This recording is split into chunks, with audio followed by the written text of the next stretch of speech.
304. O conceito de impenhorabilidade de bem de família abrange também o imóvel pertencente a pessoas solteiras, separadas e viúvas. 363.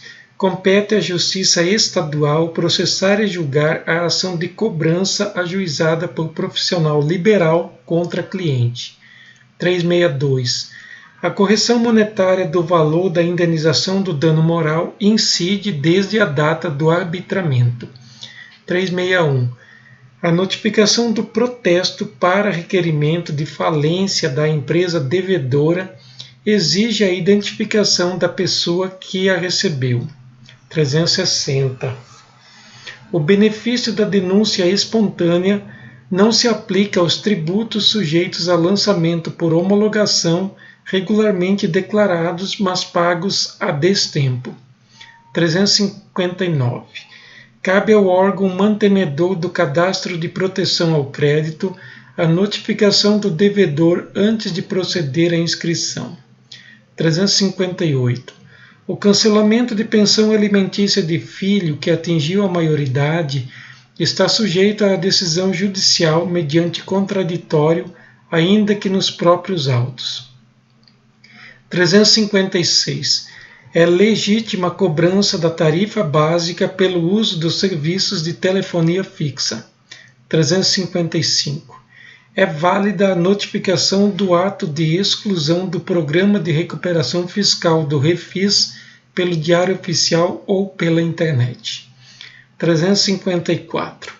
A invasão do imóvel é causa de suspensão do processo expropriatório para fins de reforma agrária. 353. As disposições do Código Tributário Nacional não se aplicam às contribuições para o FGTS. 352.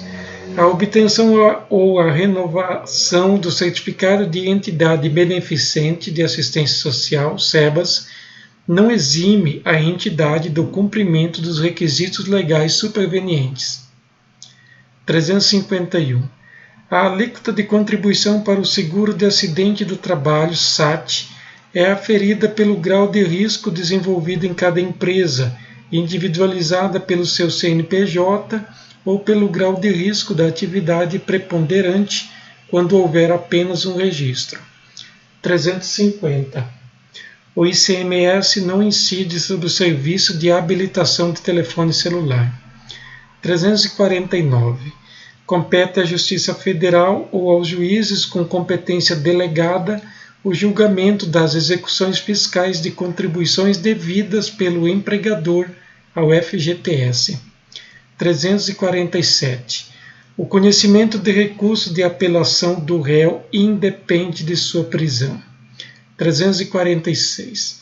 É vedada aos militares temporários, para aquisição de estabilidade, a contagem em dobro de férias e licenças não gozadas. 345. São devidos honorários advocatícios pela Fazenda Pública nas execuções individuais de sentença proferida em ações coletivas, ainda que não embargados. 344. A liquidação por forma diversa da estabelecida na sentença não ofende a coisa julgada. 342. No procedimento para aplicação de medida socioeducativa é nula a desistência de outras provas em face da confissão do adolescente. 341. A frequência a curso de ensino formal é causa de remissão de parte do tempo de execução de pena sob regime fechado ou semiaberto. 340. A lei aplicável à concessão de pensão previdenciária por morte é aquela vigente na data do óbito do segurado. 339. É cabível a ação monitória contra a Fazenda Pública. 338.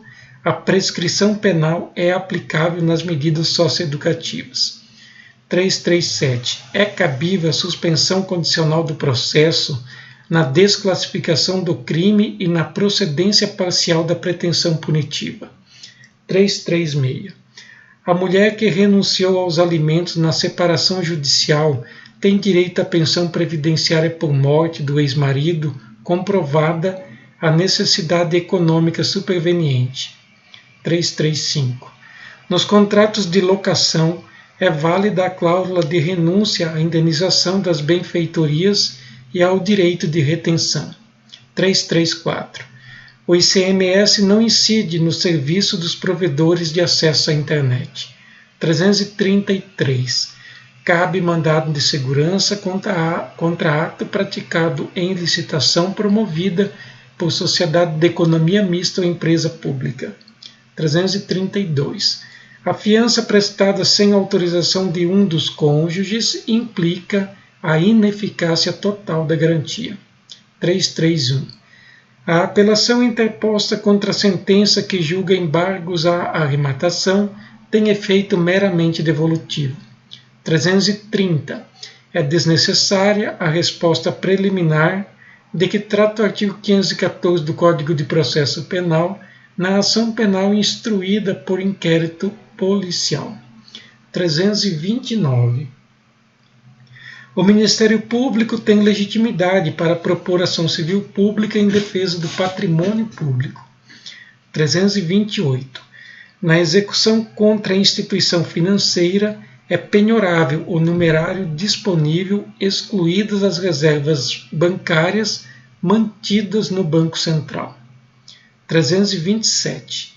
Nas ações referentes ao sistema financeiro de habitação, a Caixa Econômica Federal tem legitimidade como sucessora do Banco Nacional de Habitação. 326.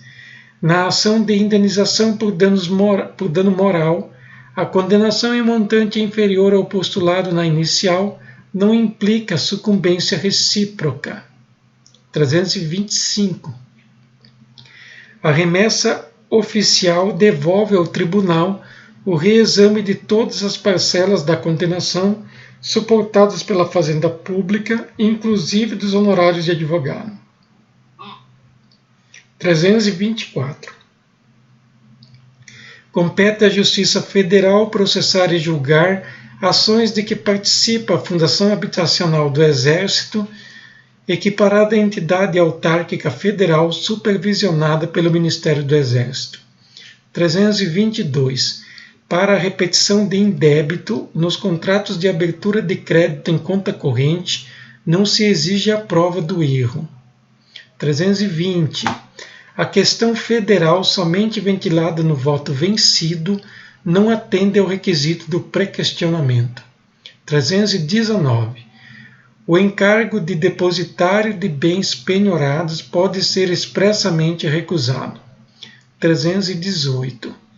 Formulado o pedido certo e determinado, somente o autor tem interesse recursal em arguir o vício da sentença ilíquida. 317. É definitiva a execução de título extrajudicial, ainda que pendente a apelação contra a sentença que julgue improcedente os embargos. 316. Cabem embargos de divergência contra acórdão que, em agravo regimental, decide recurso especial. 315. Não cabem embargos de divergência no âmbito do agravo de instrumento que não admite recurso especial. 314. Em execução fiscal, não localizados bens penhoráveis, suspende-se o processo por 1 ano, fim do qual se inicia o prazo da prescrição quinquenal intercorrente. 313. Em ação de indenização procedente o pedido, é necessária a constituição de capital ou caução fidejussória para a garantia de pagamento da pensão, independentemente da situação financeira do demandado. 312. No processo administrativo para imposição de multa de trânsito, são necessárias as notificações da autuação e da aplicação da pena decorrente da infração. 311. Os atos do presidente do tribunal que disponham sobre processamento e pagamento de precatórios não têm caráter jurisdicional. 310. O auxílio creche não integra o salário de contribuição. 308. A hipoteca firmada entre a construtora e o agente financeiro, anterior ou posterior à celebração da promessa de compra e venda, não tem eficácia perante os adquirentes do imóvel. 307. A restituição de adiantamento de contrato de câmbio na falência deve ser atendida antes de qualquer crédito. 306. Os honorários advocatícios devem ser compensados quando houver sucumbência recíproca, assegurado o direito autônomo do advogado à execução do saldo sem excluir a legitimidade da própria parte.